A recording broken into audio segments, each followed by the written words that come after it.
There are things buried in the earth that should never be touched. Relics, trinkets, and treasures left behind by civilizations long gone. They sit in the dust of forgotten tombs and beneath ancient floors, waiting for the day a curious hand digs too deep. To most, they are objects of fascination, priceless antiques, proof of humanity's endless thirst for knowledge. But to those who have truly felt their influence, they are something far darker. The story of cursed artifacts begins not with ghosts or demons, but with human desire. For centuries, mankind has reached into the past, desperate to claim the beauty, power, and mystery of what once was. Archaeologists pry open tombs, collectors spend fortunes, and museums display these objects behind glass. Yet few stop to ask what might linger in the silence surrounding them. Every ancient civilization believed in spiritual protection, in forces unseen that guarded sacred possessions. Gold idols were bathed in blood before being entombed. Mirrors were sealed with spells to trap the soul. Dolls were given life through ritual. To disturb such relics, the ancients warned, was to invite misfortune. But modern greed rarely listens to old whispers. The early 20th century saw a surge in such cursed discoveries. When Howard Carter opened Tutankhamun's tomb in 1922, newspapers around the world buzzed with headlines of sudden deaths, mysterious illnesses, and unexplained accidents. Even skeptics shuddered when Lord Carnarvon, the man who funded the dig, died shortly after the tomb was opened, his dog howling and collapsing at the same instant miles away in England. Science dismissed it as coincidence. Believers called it proof that the pharaoh's wrath was real. The so-called Curse of the Mummy became the first modern legend of archaeology's dark side, setting the stage for a century of haunted discoveries. But not all cursed objects lie buried in ancient sands. Some hang quietly in homes, pass through generations like family heirlooms of horror. Take the Crying Boy painting, a seemingly harmless portrait mass-produced across the United Kingdom. In the 1980s, a series of fires broke out, and in the ashes of countless destroyed homes, one item always survived untouched: the painting of the crying boy. Firefighters whispered of bad luck, of homes consumed days after the painting was hung. It became a national obsession, a superstition that refused to die. Even today, copies of the painting are burned in rituals meant to break its supposed curse. Other objects carry personal tragedy. The Dybbuk box, a small wooden wine cabinet, was sold online in the early 2000s. Its new owners reported shadowy figures, sudden sickness, and disturbing nightmares. Scientists offered explanations: mold, suggestion, coincidence, yet the pattern repeated itself with every owner. The box is now sealed in a paranormal museum, labeled "Do Not Touch." To some, it's a hoax. To others, it's a warning that belief itself can awaken darkness. Across cultures, stories like these share the same pulse: the belief that energy, good or evil, can cling to objects. Every act of love, pain, or death leaves a trace. And when that trace becomes bound to an item through ritual or tragedy, it becomes more than wood, metal, or paint. It becomes a vessel. From Japan's Okiku doll, whose hair grows despite the passing of decades, to Italy's Bassano vase said to kill anyone who owns it, the world is filled with relics that carry unseen shadows. But perhaps the true horror doesn't lie in the objects themselves. It lies in us, in our refusal to learn from history. We chase these artifacts not out of reverence, but out of curiosity, greed, and pride. We dig where we should not dig, touch what we should not touch, and dismiss warnings written in blood. Every cursed object is, in a way, a reflection, a mirror of humanity's arrogance, because the past never forgets. It waits beneath the soil, whispering through stone and dust, daring us to uncover what should have remained buried. And when we finally do, it's not just ancient spirits we awaken. It's the reminder that some knowledge comes with a price no one should pay. Throughout human history, there has always been a peculiar fascination with what is forbidden, cursed, or dangerous. Among these, cursed artifacts occupy a unique place. Objects that seem to carry with them not only physical remnants of the past, but also the intangible energies of suffering, vengeance, and mystery. These items, often unearthed from tombs, temples, battlefields, or forgotten ruins, hold a seductive power that transcends logic. They are not just relics, they are stories trapped in form, whispering to anyone who dares to listen. The seduction of such objects begins with curiosity. An archaeologist might brush away centuries of dust from a statue's cracked face, unaware of the legends surrounding it. A collector may purchase an ancient mirror once owned by a noblewoman who died under strange circumstances, or a villager might stumble upon an old talisman buried in a field, its carvings strange and unfamiliar. In each case, there is an undeniable allure, a magnetic pull that goes beyond their material value. These objects don't just represent the past, they seem alive, humming with something that feels like presence, like awareness. But what exactly makes them so intoxicating? Perhaps it's the promise of connection, the idea that through these items one can touch another time, another world. Humans have an innate desire to bridge the gap between now and then, between the living and the dead. A cursed artifact offers that bridge even if it leads to darkness. It tells us, I have seen what you cannot imagine. I have survived when all else turned to dust. That whisper alone can draw the heart closer, even when reason screams to turn away. The danger, however, lies in the cost of that curiosity. Legends across cultures speak of objects that bring misfortune or death to those who claim them. The Hope Diamond, for example, is said to have left a trail of tragedy among its owners. The Dybbuk box, a wine cabinet from Jewish folklore, is believed to hold a restless spirit that torments anyone who opens it. In Egypt, the so-called curse of the pharaohs was said to strike down archaeologists who disturbed ancient tombs. While skeptics dismiss these stories as coincidence, the pattern is too chilling to ignore. There's something deeply psychological about this allure. The human mind is drawn to the concept of the forbidden. When something is marked as dangerous, it becomes more desirable, a challenge, a test of courage or skepticism. It's the same impulse that drives someone to enter a haunted house or play a cursed record late at night.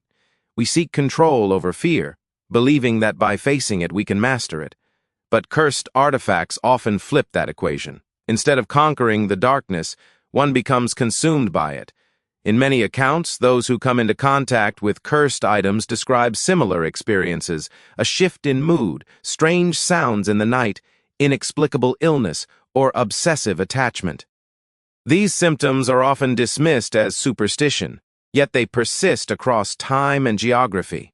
It's as if the objects carry an emotional residue, the psychic echo of those who once owned them or perished because of them.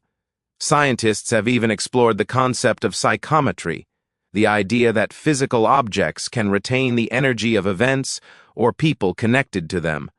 If emotion can be imprinted onto a photograph or place, why not an artifact? But the seduction of cursed objects isn't only supernatural, it's also moral. These items often serve as mirrors, reflecting humanity's own greed, ambition, and hubris. The story of cursed gold, for example, repeats endlessly, from ancient myths like the Ring of Gyges to the tragedies surrounding real-world discoveries. In each tale, those who sought power or wealth through forbidden means met ruin. The artifact becomes a symbol of consequence, reminding us that the past is not something to be looted or exploited but respected. There is also a colonial undertone to this seduction. During the 19th and early 20th centuries, explorers from Europe plundered sacred sites across Africa, Asia, and the Americas, often dismissing local warnings about curses. To them, these stories were primitive superstitions. Yet many of those same explorers met mysterious ends, and entire collections vanished in fire or war. Was it coincidence, or something older, more deliberate, defending what was taken? The curse, in this sense, becomes an act of retribution, a spiritual rebellion against centuries of desecration. Modern fascination with cursed artifacts continues in museums, horror films, and even online auctions. People seek them out, craving a brush with the uncanny. Some claim to own haunted dolls, mirrors, or paintings, recording their experiences as proof of the paranormal. The line between myth and reality blurs in these cases, and perhaps that's the point. Whether the curse is real or imagined, the psychological effect is undeniable. Belief gives it power. Ultimately, the seduction of the forbidden object is about humanity's relationship with mystery. We live in an age where almost everything can be explained, analyzed, or digitized, yet cursed artifacts resist that process. They remind us that some stories defy science, that there are still shadows we cannot name or understand. Their appeal lies not just in fear, but in wonder. They are the last whisper of a world that refuses to be fully tamed. To touch a cursed object is to stand at the edge of two worlds, one of light and reason, and one of darkness and memory. The choice to reach out, to test fate, reveals something about us, our hunger for meaning, our arrogance, and our vulnerability. The artifact may be silent, but it watches. It waits. It knows that in time someone will always return to uncover it again, and when they do, the cycle begins anew. Curiosity, possession, consequence. Every cursed object is a story that never truly ends, only changes hands. In that endless exchange between man and relic, between past and present, we see the oldest truth of all. It's not the curse that destroys, but the human heart that cannot resist temptation. In the early 20th century, the world was mesmerized by one of the most astonishing archaeological discoveries in history, the tomb of Pharaoh Tutankhamun. Found in Egypt's Valley of the Kings in 1922 by Howard Carter and his patron Lord Carnarvon, the sealed chamber was filled with unimaginable treasures, gold, jewelry, statues, and artifacts that had rested untouched for over 3,000 years. Yet within weeks of the tomb's opening, whispers began to spread, whispers of death, misfortune, and vengeance from beyond the grave. Thus was born one of the most enduring legends of the modern age, the curse of the pharaohs. The story begins with a single death. Lord Carnarvon, who had financed the entire expedition, fell ill shortly after the tomb was unsealed. His condition worsened rapidly, and he died under mysterious circumstances from an infected mosquito bite that turned septic. Newspapers around the world erupted with sensational headlines, "Death comes to those who disturb the pharaoh's rest." Soon after, reports emerged that all the lights in Cairo went out at the exact moment Carnarvon died. His beloved dog, thousands of miles away in England, reportedly howled once and dropped dead at that same instant. Coincidence? Perhaps. But to many it was the first sign that the dead were not at peace. As months turned into years, more strange deaths followed. Several people connected to the excavation died young or in unusual accidents. Sir Archibald Douglas Reed, who x-rayed Tutankhamun's mummy, was said to have succumbed to an unknown illness. George J. Gould, a wealthy visitor who toured the tomb, caught a fever soon afterward and died in France. Even a member of Carter's excavation team, Richard Bethel, was found dead under unexplained circumstances. By the time a dozen individuals with ties to the discovery had perished, the public was convinced the pharaoh's curse was real. But what was this curse exactly? Above the tomb's entrance, according to legend, were inscribed the words, "Death shall come on swift wings to him who disturbs the peace of the king." Although scholars later debated whether such an inscription ever truly existed, the message resonated deeply. It wasn't just a warning, it was a declaration of eternal justice. In Egyptian belief, tombs were not merely burial chambers, they were gateways to eternity, sacred homes for the spirit, the Ka, of the deceased. Disturbing a tomb wasn't just theft, it was a cosmic violation, a disruption of the balance between life and death. From a cultural standpoint, the curse of the pharaohs reflects something profound about how humans view the sacred. Ancient Egyptians held immense reverence for death and the afterlife. They spent their entire lives preparing for it, surrounding themselves with rituals, amulets, and incantations to ensure safe passage into the next world. To violate those protections was to commit a spiritual crime. Modern archaeologists, driven by curiosity and science, often ignored those ancient boundaries, and in doing so, may have awakened fears older than civilization itself. Yet beneath the mystery, there are rational explanations. Scientists have suggested that the supposed curse might have been caused by toxic mold and bacteria sealed within the tomb for millennia. When the chambers were opened, these spores could have been released into the air, infecting those who inhaled them, Others believe the deaths were simply coincidences magnified by media hysteria. After all, many key figures, including Howard Carter himself, lived long lives after the discovery. Carter died peacefully in 1939, 17 years after he first entered Tutankhamun's tomb. Still, logic alone cannot explain why the legend endures. The curse of the pharaohs captured something primal in the human imagination, a fear that some things should remain buried. Every culture has its own version of this warning.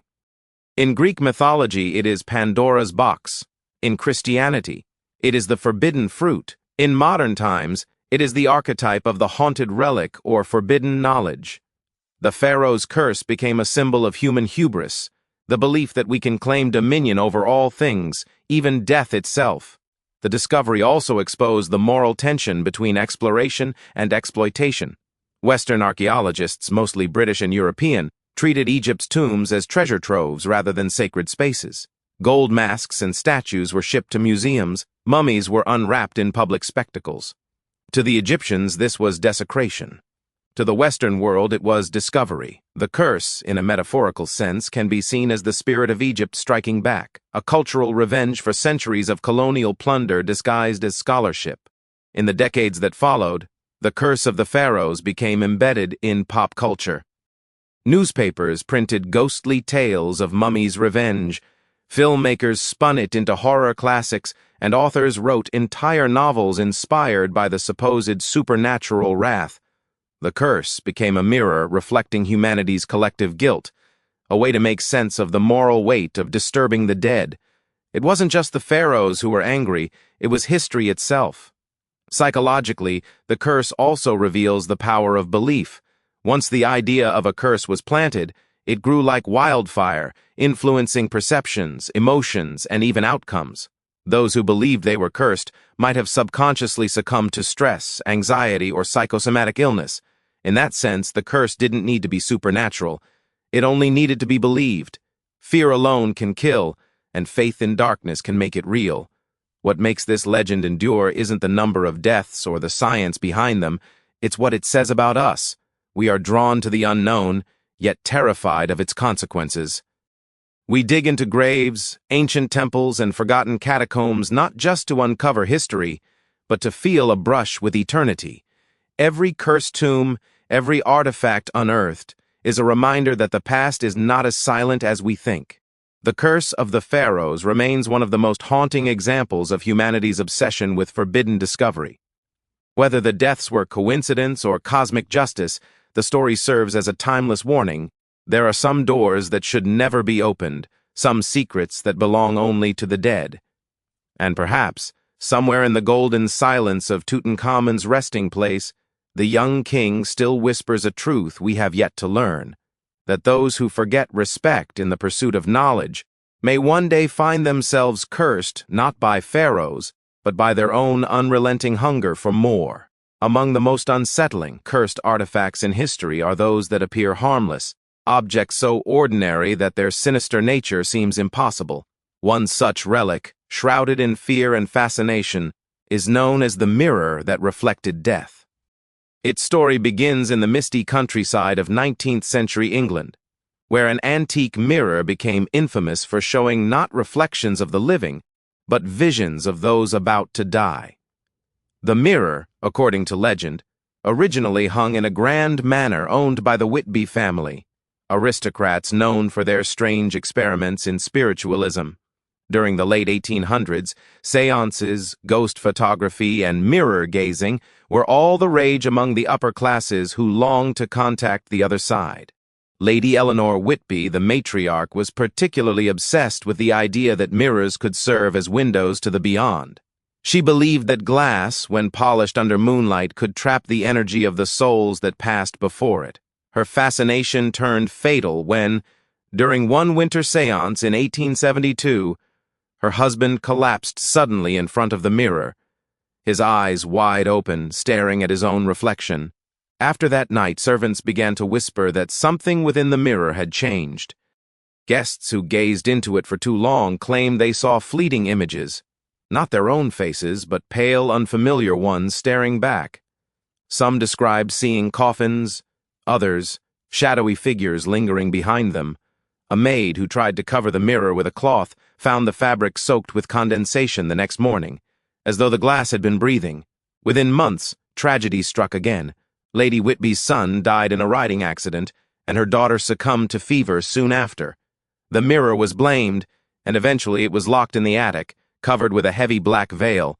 Decades later, the mirror resurfaced when the manor was sold to a new owner, an antique collector named Sir Thomas Grayson. Skeptical of superstition but intrigued by its legend, Grayson displayed the mirror in his study. He scoffed at rumors of curses, until one evening when he invited several guests to witness what he called a scientific séance. The group gathered around the mirror by candlelight, each taking turns to look into its surface. The atmosphere was thick, the air heavy with silence. Suddenly, one guest screamed. She swore she had seen her own body lying in a coffin. Within a week, she was dead of a heart attack. Grayson dismissed it as coincidence, but fear had already taken root. Over the next few years, 3 more people associated with the mirror died unexpectedly. The legend continued to grow. Some claimed that the mirror did not merely show death, it summoned it. Paranormal investigators who later examined the piece reported cold spots, strange reflections that didn't align with the room, and even whispers recorded during EVP sessions. One psychic insisted that the mirror was a portal, a gateway to the spirit world that had absorbed too much energy from the countless seances conducted before it. It remembers death, she said, and hungers for more. Hebrew skeptics, of course, offered other explanations. They suggested that psychological suggestion played a huge role. Mirrors have always had a peculiar effect on the mind. Staring into your reflection for too long can cause facial distortions, hallucinations, and even dissociation, a phenomenon known in psychology as the Troxler effect. In dim light, the human brain begins to fill in missing visual information, making faces seem to shift or morph. When coupled with fear or expectation, people might genuinely believe they are seeing ghosts or omens. Yet, even science cannot entirely explain the strange coincidences tied to the Whitby mirror. In the 1930s, a museum in London acquired it as part of an exhibit on haunted antiques. Staff members soon began to report unease, the sensation of being watched, shadows moving across the glass when no one was nearby, and temperature drops around its frame. A night guard allegedly resigned after claiming to see a pale woman's hand press against the inside of the mirror. Over time, even the museum's director admitted that they kept the artifact covered out of respect for its reputation. Symbolically, the cursed mirror embodies humanity's fear of self-reflection. Not just physically, but spiritually. Mirrors show truth, and truth can be terrifying. They strip away illusion and force us to confront mortality. For the Victorians, who were both obsessed with beauty and haunted by death, mirrors became metaphors for the soul, fragile, easily cracked, and capable of trapping what lies within. When Lady Whitby stared into that mirror searching for spirits, perhaps she found something she wasn't meant to see, not the dead, but death itself looking back. In folklore across the world, mirrors have long been associated with spirits and omens. In many cultures, mirrors are covered after someone dies to prevent the soul from becoming trapped within. In Japan, it is believed that mirrors can reveal one's true spiritual form. In Mexico, the mirror is linked to Tezcatlipoca, the god of obsidian and reflection, who could show mortals their fates. The Whitby mirror's curse, then, isn't unique. It's part of a global pattern of belief that mirrors are both sacred and dangerous, capable of bridging the worlds of the living and the dead. Some even speculate that the mirror's curse was never about ghosts at all, but about guilt. The Whitby family, like many Victorian elites, built their fortune on exploitative colonial trade. Their wealth was stained with the suffering of others. Perhaps the mirror, in a poetic sense, reflected the moral decay behind their polished lives. When they gazed upon themselves, what they saw wasn't supernatural. It was the corruption of their own souls. Today, the supposed mirror that reflected death is said to be kept in a private collection somewhere in Europe, its surface still veiled beneath black cloth. Those who have tried to photograph it claim their cameras malfunction or that the images show something behind the glass that wasn't there. Whether cursed, haunted, or simply a relic of human imagination, the mirror continues to fascinate because it reflects something timeless: our inability to look into the darkness without finding it looking back. It is, ultimately, a reminder that some objects are more than matter. They are memories, absorbers of emotion, and witnesses to the pain and sins of those who came before. The mirror's curse endures not because it kills, but because it reveals. It forces humanity to see that even in the most beautiful reflections, death waits patiently, just beneath the surface. In the cold winter of 1889, a small town in Bavaria became the setting for one of Europe's strangest supernatural mysteries. It began with a simple object: a hand-carved music box no larger than a loaf of bread discovered in the ruins of a burned-out manor house. The box was made of dark walnut, its lid inlaid with silver filigree in the shape of an angel, but the most haunting feature was the inscription inside: "For those who cannot sleep." When the key was wound, the music box played a melody so delicate, so mournful, that listeners swore it didn't sound human, as if the tune itself were being whispered from beyond the grave. The music box first came into public attention when a collector named Heinrich Adler purchased it at an estate sale. Adler, a retired schoolteacher with an interest in the occult, claimed the box was once owned by a 19th-century composer, Franz von Austerlitz, whose works were said to call the dead. Austerlitz, obsessed with grief and the afterlife after losing his wife and child to cholera, composed symphonies that blended traditional instruments with tones so low they reportedly induced trances. His final composition, however, was never performed publicly, because every musician who rehearsed it met an untimely death. The music box, it was believed, contained a fragment of that forbidden melody. At first, Adler regarded the story as mere folklore, but from the moment he brought the box home, strange occurrences began. Late at night, when no one was near it, the music box would begin to play on its own. The tune, slow, sorrowful, and eerily beautiful, echoed through his empty house. One evening, Adler's neighbor visited after hearing the melody drifting through the snow. "It sounded like a lullaby," she said, "but it made me want to cry." Adler tried to brush it off, until he noticed the clock always stopped at the same time the song began, 3:07 a.m.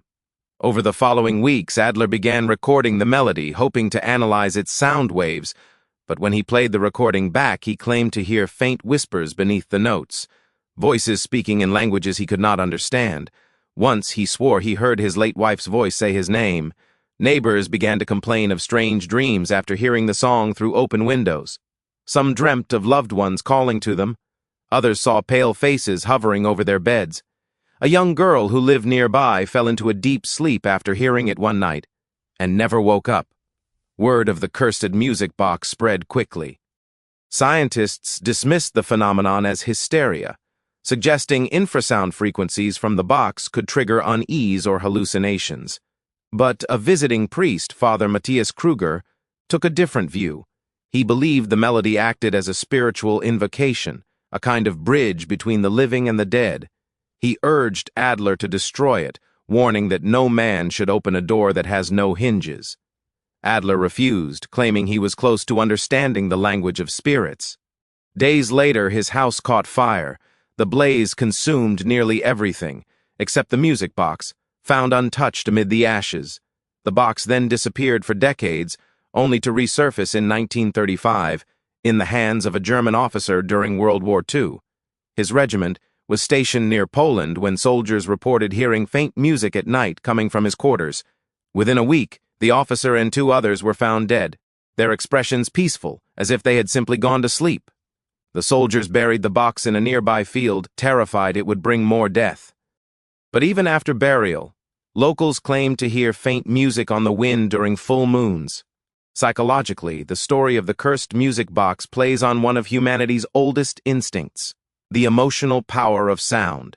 Music has always been a bridge between worlds. It evokes memory, stirs emotion, and awakens the parts of the soul closest to grief and love. When we lose someone, we hear their presence in songs, in echoes, in silence. That's why cursed music in legend and history feels so plausible. It gives sound to sorrow. The music box's melody, though supposedly mechanical, felt alive because it touched something universal, the longing to reach those we've lost. In mythology, sound and death are often intertwined. In ancient Greece, Orpheus tried to rescue his beloved Eurydice from the underworld through song.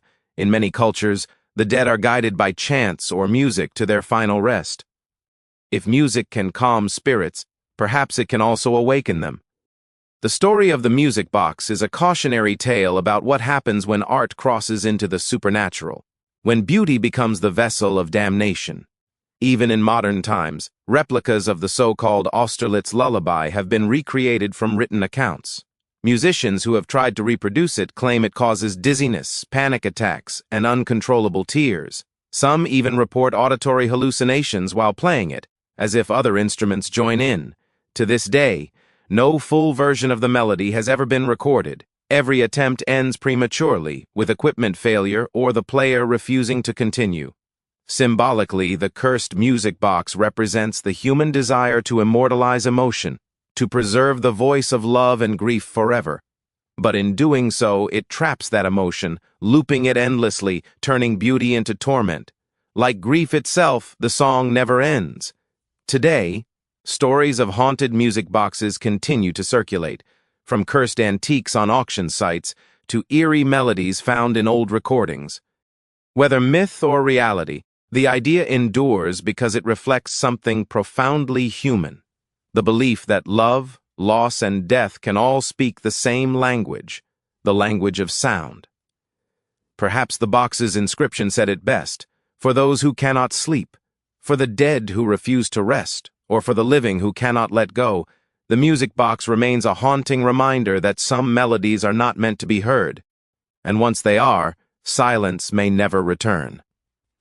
In 1856, in a small village outside New Orleans, a traveling merchant arrived carrying a peculiar object wrapped in velvet. It was a mirror, oval-shaped, framed in gold leaf, its surface tinted slightly gray. The merchant claimed it came from an abandoned plantation and was over a century old, once owned by a French noblewoman who practiced the art of seeing. He sold it cheaply, saying, "It shows more than a reflection. It shows what's to come." Hebrew. At first, the mirror seemed harmless. It hung in the parlor of the new owner, a woman named Claudine Moreau, who inherited her family's estate after her husband's mysterious death. Guests admired its craftsmanship, saying it gave their reflections an oddly vivid clarity. Too vivid, perhaps. Within weeks, Claudine began to complain that she saw things in the glass that weren't in the room. Shadows passing behind her, faces of strangers. Sometimes, she saw herself, but older, her face pale and sunken. The first real incident occurred one stormy evening when Claudine was entertaining guests. As lightning flashed, the mirror flickered, and every person in the room saw it, a vision of Claudine lying motionless in her bed, her throat bruised, her eyes wide open. The image lasted only a second, but it left everyone frozen. Days later, Claudine fell ill. Within a week, she was dead, in exactly the position they had seen. After her funeral, the mirror was covered with a black cloth, following an old superstition that mirrors should be shrouded after death to prevent the soul from being trapped. But when the cloth was removed months later, Claudine's faint outline remained visible in the glass as though burned into it. Servants refused to clean it, claiming her reflection blinked when no one was near. The mirror was sold again and again, each time bringing death to its owner. One man claimed he saw himself in a coffin within its reflection, and died in his sleep that same night. Another reported seeing flames engulfing his house, and a week later lightning struck, setting it ablaze. By 1900, the mirror had acquired a reputation as cursed. It was eventually locked away in a New Orleans antique shop's basement, labeled simply Le Miroir de la Mort, the Mirror of Death. Researchers and skeptics have tried to explain its power. Some believe the mirror contained traces of mercury, which was commonly used in 18th and 19th century mirror production. Prolonged exposure could cause hallucinations, tremors, and paranoia, symptoms that might make someone believe they were seeing visions. But others argue there's more to it than chemistry. The mirror's frame bore symbols, faint carvings of serpents' eyes and crescents, linked to old French occult traditions. It's said that its original owner, the noblewoman, practiced ketoptromancy, or divination through mirrors, attempting to speak with the dead or foresee tragedy. In folklore, mirrors have always carried dual meanings, tools of vanity and portals to truth. They reflect reality, but legends say they can also capture the soul. That's why so many cultures have superstitions about them, covering mirrors after death, avoiding breaking them, or fearing that reflections might act independently. The cursed mirror of Claudine Moreau fits into this tradition perfectly, a physical object that blurs the boundary between perception and prophecy. There's also a psychological aspect to the story. Mirrors force us to confront ourselves, not as we feel, but as we appear. The more we look, the more alien we can seem, a phenomenon psychologists call the strange face illusion. When someone stares into a mirror for too long, especially in dim light, the brain begins to distort the reflection. Faces morph, change, even appear to move. It's no wonder mirrors became central to ghost stories. They hold the eerie power of self-revelation and self-deception. Yet, what made this mirror particularly terrifying wasn't just that it showed death, it confirmed it. Each vision came true. That sense of inevitability gave the artifact a mythic weight. Perhaps it didn't cause death, but merely revealed it. To believers, it became an instrument of fate, showing how thin the line between the living and the dead truly was. To skeptics, it was a coincidence amplified by fear, a self-fulfilling prophecy where people, convinced they were doomed, unconsciously brought about their own demise. In the 1930s, during a renovation of the antique shop where it was kept, workers rediscovered the mirror. It had been stored in a wooden crate, wrapped in burlap. The store's owner, thinking to profit from its legend, decided to display it in the front window. Within days, strange things began happening. Glassware cracked overnight. Customers reported feeling dizzy while looking into the mirror. One man fainted, saying he saw his reflection whisper something to him. After that, the mirror vanished. Possibly stolen, possibly hidden again. Modern paranormal investigators claim it may still exist, circulating through private collections. Occasionally, online forums surface with stories of a gold-framed mirror that shows deaths before they happen. Whether real or a myth reborn for the digital age, the idea persists because it speaks to a timeless terror, the fear of knowing our own end. In symbolic terms, the cursed mirror is more than an artifact. It's a reflection of guilt, destiny, and human curiosity. We're drawn to truth even when it hurts. The mirror punishes that curiosity by showing us too much, by giving us a glimpse of what we were never meant to see. It's said that if you ever encounter a mirror like this, one that seems to move when you don't, you should never stare for too long. Don't look for meaning in the flickers or shadows, because maybe, just maybe, what's staring back isn't your reflection, but the part of you that already knows how it all ends. In the dense jungles of southern Mexico, not far from the ruins of Yaxchilan, an ancient Mayan city hidden by vines and silence, an expedition in 1894 uncovered what would become one of the most unsettling artifacts ever documented.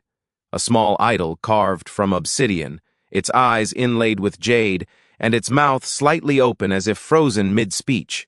It was discovered buried beneath a collapsed temple, wrapped in animal hide, surrounded by bones arranged in a spiral.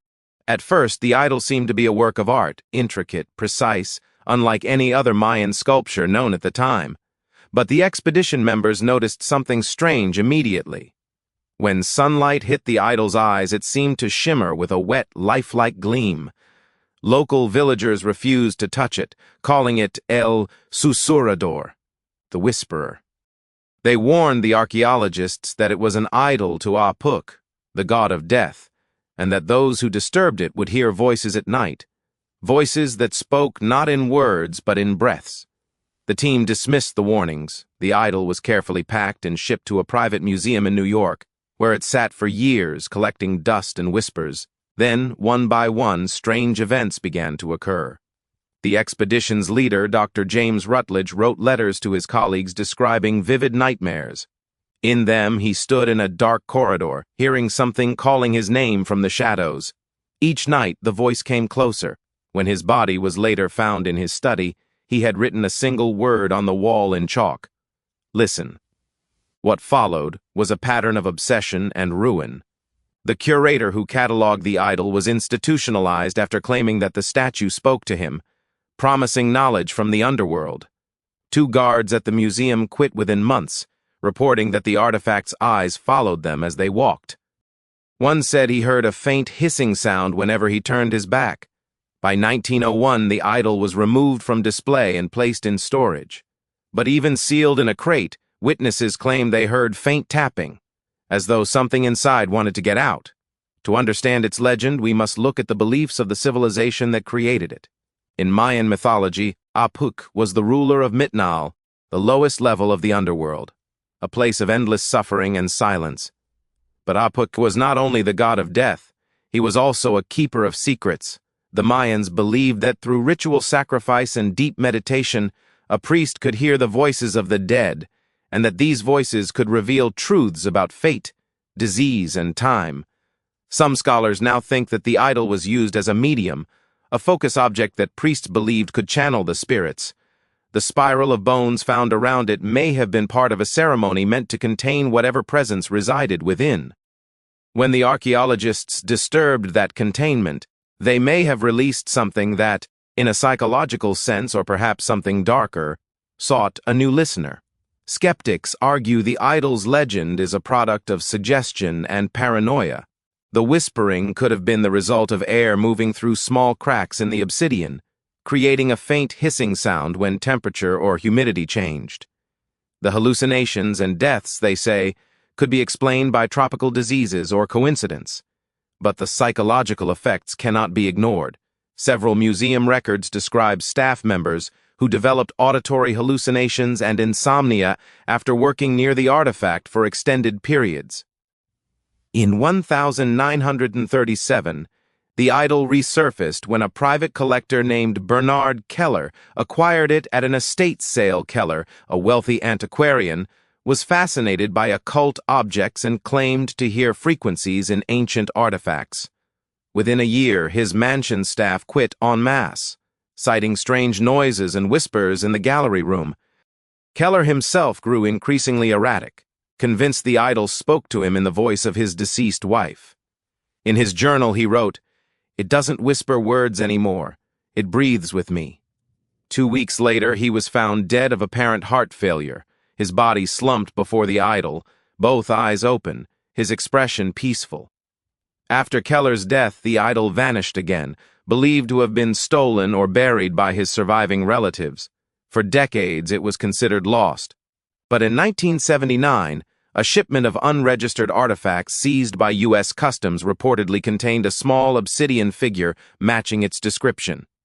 The crate was sent to the Smithsonian for authentication, but within days the artifact disappeared once more, and the file was quietly closed.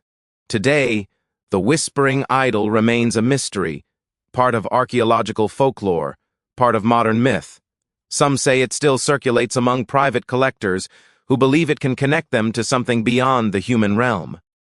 Others think it's a cautionary tale invented by early explorers, warning against greed and cultural desecration. Yet the symbolism of the idol lingers.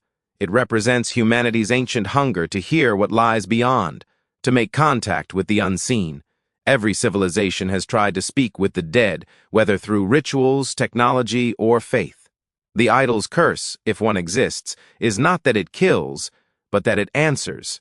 It gives us what we want most, proof that something is listening back. In a way, El Susurrador is less an object of terror than a mirror of our own desperation.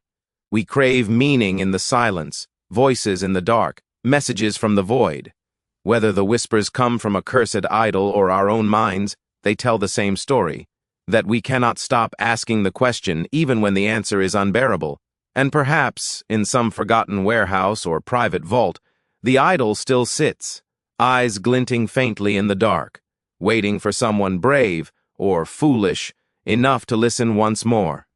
Venice, 1629. The city was already choking under the weight of plague, its canals thick with the stench of sickness and the sound of bells tolling for the dead. Doctors moved like specters through the fog, their faces hidden behind the long, beaked masks that became symbols of both medicine and death.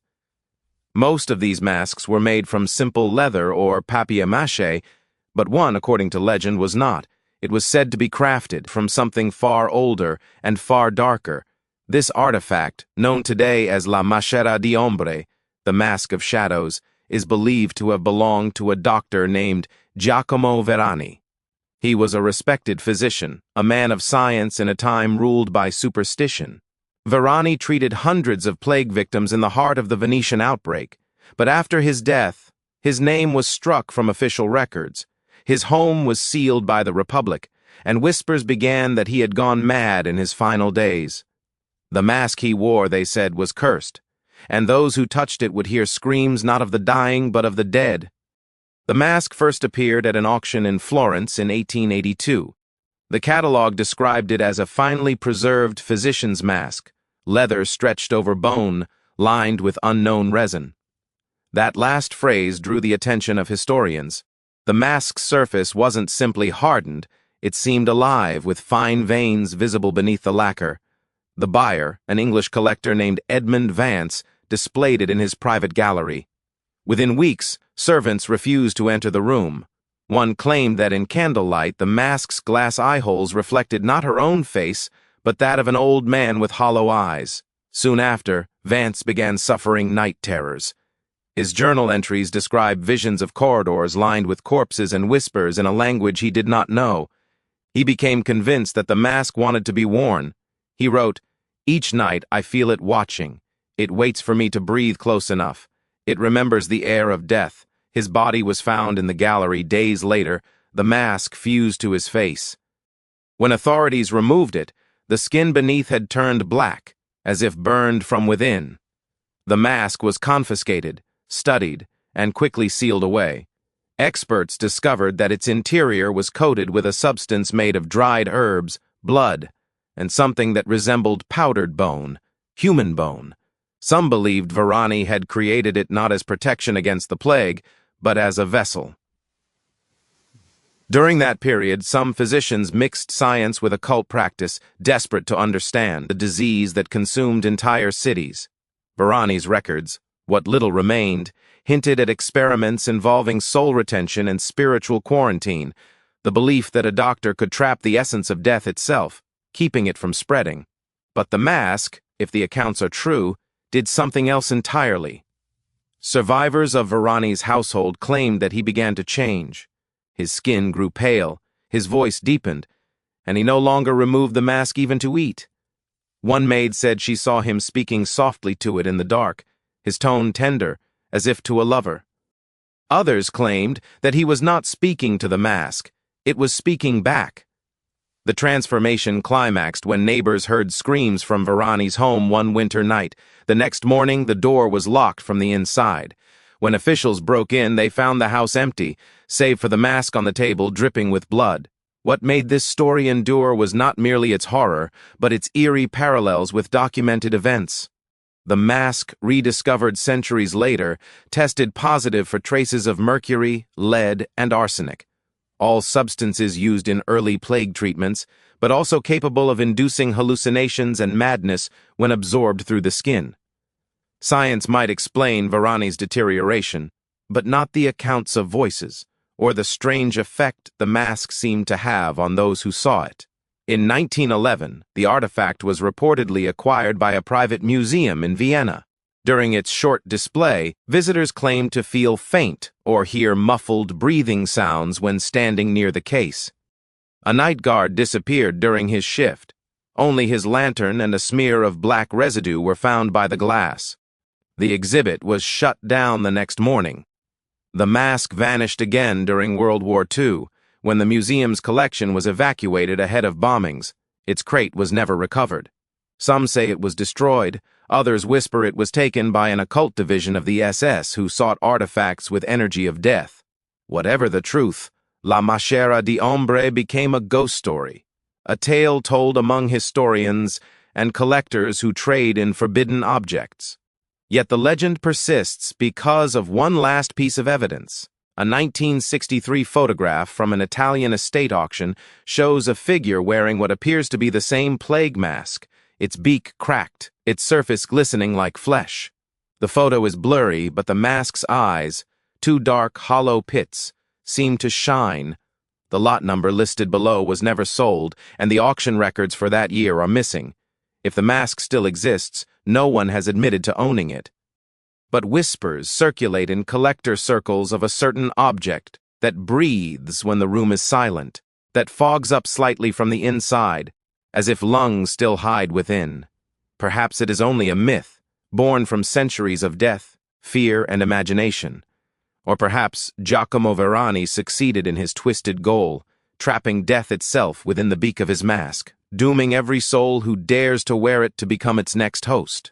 Some say the curse is not that the mask kills, but that it remembers, that every scream, every gasp, every whisper it heard through the centuries remains inside it, and when it is worn again, all those voices return at once.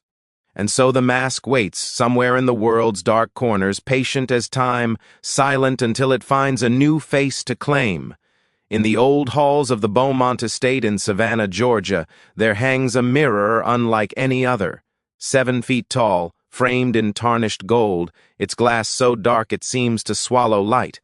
The locals call it the widow's glass. According to legend, it doesn't reflect the living, but the dead, the ones who once gazed into it and never left. The mirror first appeared in 1852, commissioned by Eleanor Beaumont, the young widow of a shipping magnate who died mysteriously at sea. Obsessed with grief, Eleanor turned to spiritualism, the era's fashionable attempt to contact the departed. Mediums, seances, and mirrors became her daily rituals. Mirrors, she wrote in her journal, are windows for the soul, if only one learns to look deep enough. She had the mirror imported from France, said to have been crafted by a reclusive artisan who mixed ashes of the dead into his glass. The mirror's maker vanished soon after completing it, and the shipment arrived in Savannah without any documentation. From the moment it entered the Beaumont mansion, the servants whispered that the air felt colder in its presence, as if the mirror drank warmth from the room. Eleanor became consumed by it. She spent hours staring into the glass, whispering her husband's name. Guests recalled entering the parlor at night and finding her unmoving, her hand pressed against the surface, her lips trembling as though she were listening. When they called to her, she wouldn't respond, until one night she screamed. Her diary entry from that day was the last she ever wrote. "Abraham is here. The glass shows me his eyes. He says the ocean was only a doorway. Hebrew." The next morning, Eleanor was found lifeless before the mirror, her reflection still visible for several seconds after her heart had stopped. The mirror was covered in black cloth, as was custom in mourning, and the house was locked up. But decades later, the mirror would return to haunt those who dared to uncover it. In 1901, a descendant of the Beaumont family reopened the estate, turning it into a guest house. The mirror was rediscovered in the attic, still veiled. When workers removed the cloth, they found the glass had darkened, as though smoke had been trapped inside. They placed it in the lobby, and within days, strange things began. Guests complained that their reflections lagged a moment behind their movements, or that the mirror showed people who weren't there. One man claimed to have seen his wife standing behind him in the reflection, though she was asleep upstairs. Another guest reported that when he looked into the glass, his reflection smiled, but he hadn't. Rumors spread that the mirror recorded death. Every time someone died in the house, a shadow appeared in the glass for several nights, then faded.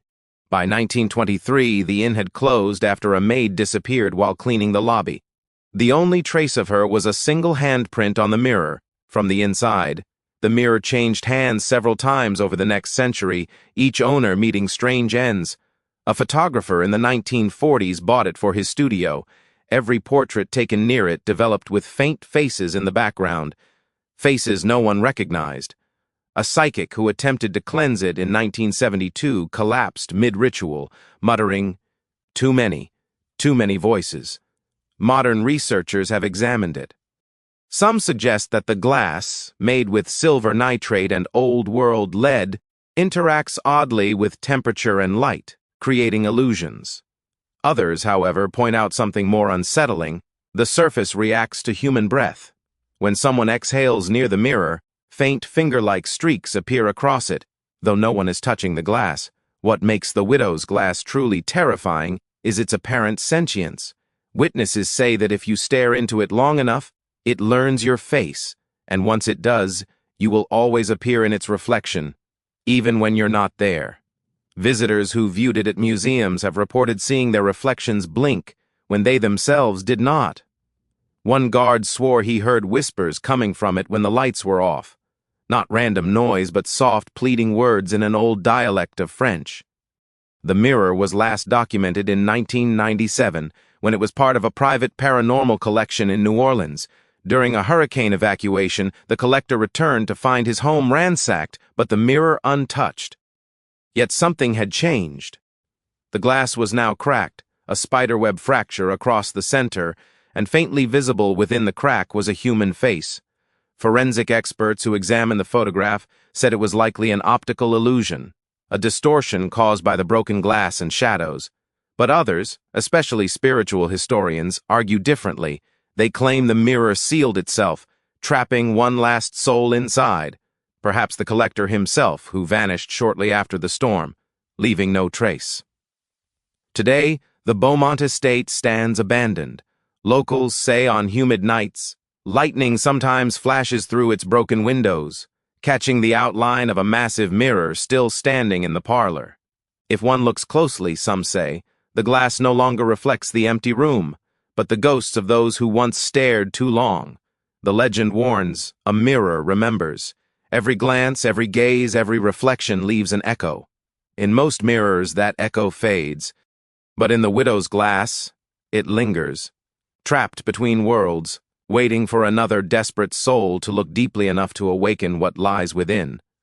Some mysteries can be explained by science, some by fear, but others, like the cursed mirror of Savannah, exist in that terrible space between the two, where memory and madness merge, and where the dead still watch just behind the glass. In the crumbling ruins of St. Aurelia's orphanage, deep in the French countryside, there lies an object that no one dares to wind anymore, a delicate silver music box shaped like an angel cradling a child.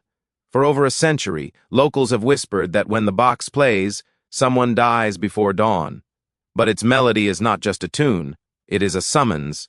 The story begins in 1891, when Sister Marguerite, the matron of St. Aurelia's, received a donation from a wealthy benefactor, the Comte d'Avenel, a recluse whose wife and infant had perished in childbirth. The gift was beautiful yet unnerving, a handcrafted music box made of silver, ivory, and bone. The note attached read, "Ubrcher for the children who have none. May this lullaby bring them peace." The nuns placed it in the nursery, where it quickly became the orphan's favorite possession. Each night, Sister Marguerite would wind it before bedtime, letting the soft melody, a haunting lullaby no one could quite identify, fill the candlelit dormitory. For weeks, it seemed to comfort them. Then, one morning, the youngest child, little Colette, aged 5, was found dead in her bed, her face serene, as though she'd fallen asleep to the music. Her hands were clasped, and beneath them lay a small silver feather, one of the angel's wings from the box, broken off in the night. Sister Marguerite, devastated but faithful, believed it to be coincidence. She had the box repaired and continued to play it for the children. 2 nights later, another orphan, Julien, was gone. His body was untouched, his expression peaceful, but his pillow was dusted with silver flakes as though the angel had shed tears of metal. By the end of the month, 4 more children had died the same way. Terrified, the sisters sealed the music box in the chapel's crypt, praying over it for days. The melody stopped, but the silence that followed was worse. At night, the sisters began to hear faint music drifting through the halls, though the box was locked away. One nun claimed she saw a procession of children walking through the courtyard holding candles, their faces pale and luminous in the moonlight. When she called out, they turned toward her in unison. Their eyes were hollow. In desperation, Sister Marguerite summoned a priest trained in exorcisms. Father Delacroix arrived from Paris and immediately sensed something wrong. "It is not the box," he said after hearing its melody once. "It is what the song calls." He believed the lullaby was an old funeral hymn, written in the 13th century to guide souls to the afterlife. But the box played it in reverse. He ordered it destroyed. But when the nuns brought it to the courtyard to burn, the box would not ignite. Instead, the angel's eyes began to glow faintly, and the lid creaked open on its own.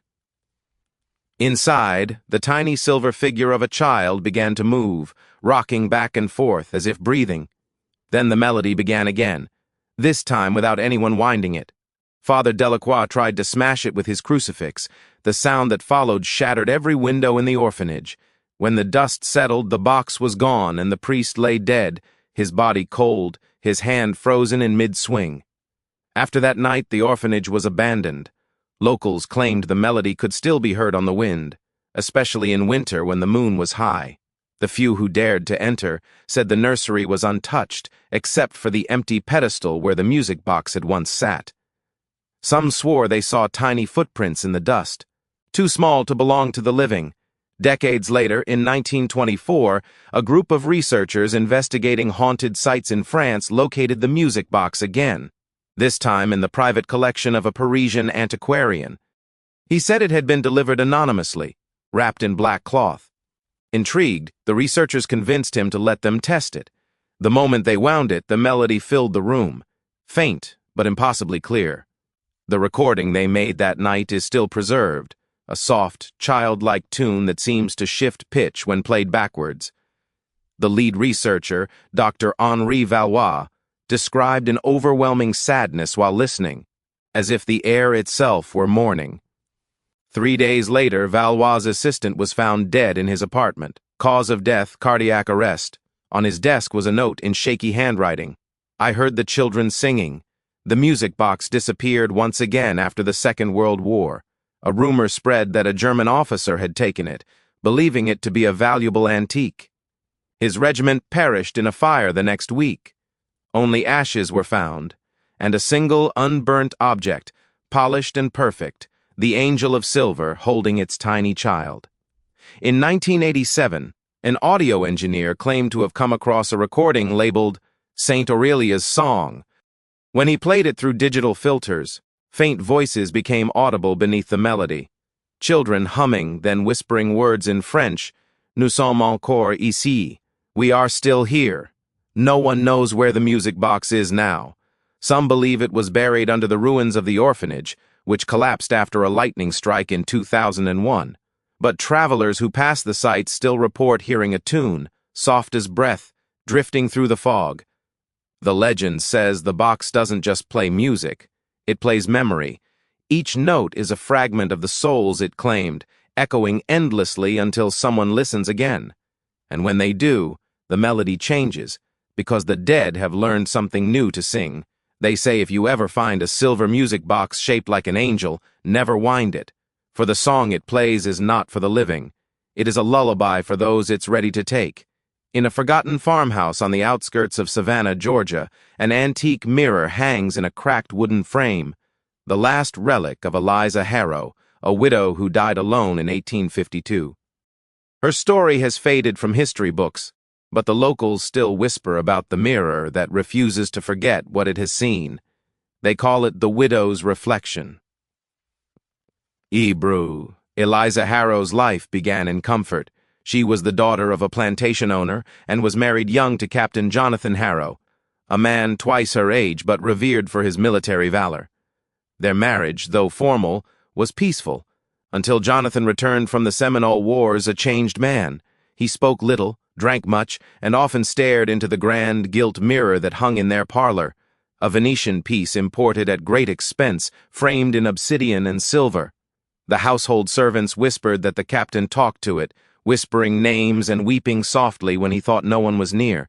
In the winter of 1849, Jonathan vanished without a trace. Some said he ran off, others claimed the swamp swallowed him whole. But Eliza insisted he hadn't left. "He's still here," she told her maid one night. "He looks at me through the glass." After her husband's disappearance, Eliza locked herself inside the manor, covering every mirror but one, the tall black-framed mirror in the parlor. Guests who visited claimed she spent hours before it, speaking in a low voice as though answering unseen questions. When asked, she smiled faintly and said, "He talks to me. He tells me what's waiting beyond." One spring morning, the maid entered to find the parlor in chaos. Furniture was overturned, candles burnt to their stubs, and Eliza Harrow was dead, her throat cut, a shard of broken glass in her hand. The mirror was shattered, but when the fragments were gathered, each reflected not Eliza's face, but that of her husband, mouth open in a silent scream. The sheriff ordered the mirror's remains buried, but the undertaker refused to touch them.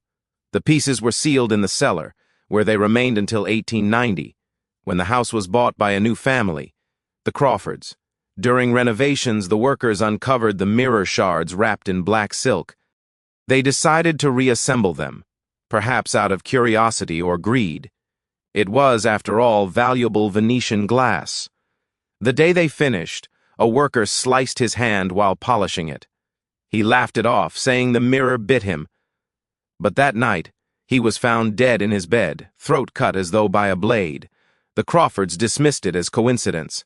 But soon, the new owner, Mrs. Abigail Crawford, began to see something strange.